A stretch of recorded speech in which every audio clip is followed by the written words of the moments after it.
ময়দানে আমার নবীরে তালাশ করে।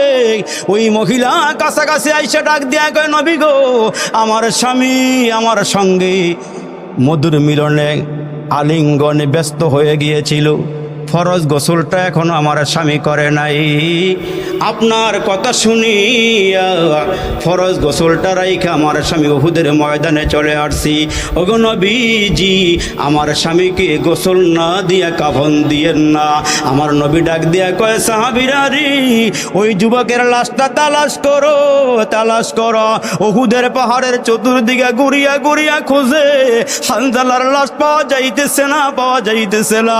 আমার নবীকে ডাক দিয়া কয়, আল্লাহ পাক ডাক দিয়া কয়, নবী গো, যেই সাহাবী আপনার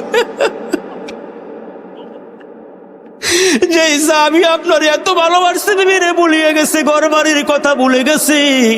ওগো নবীজি, আমি চাইছি দুনিয়ার পানি দিয়া তার গোসল না হোক, আমি তার লাশটাকে জমিন থেকে উঠাইয়া ফেরেশতার মাধ্যমে জান্নাতে নিয়ে আসছি।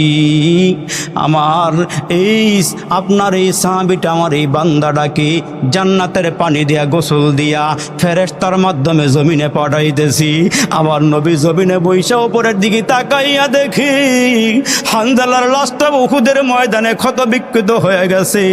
ওই সাহাবীর লাশটাকে আল্লাহ জান্নাতের পানি দিয়া গোসল দিয়া উপরের দিকে জমিনের দিকে নামাইতেছি। আমার নবী তাকায় দেখি, আমরা যদিও দেখি না, সাহাবীরা দেখে না, কিন্তু নবী তাকায় দেখে লাশটা উপরের দিক থেকে গড়াইয়া গড়াইয়া নিচের দিকে নামতেছি।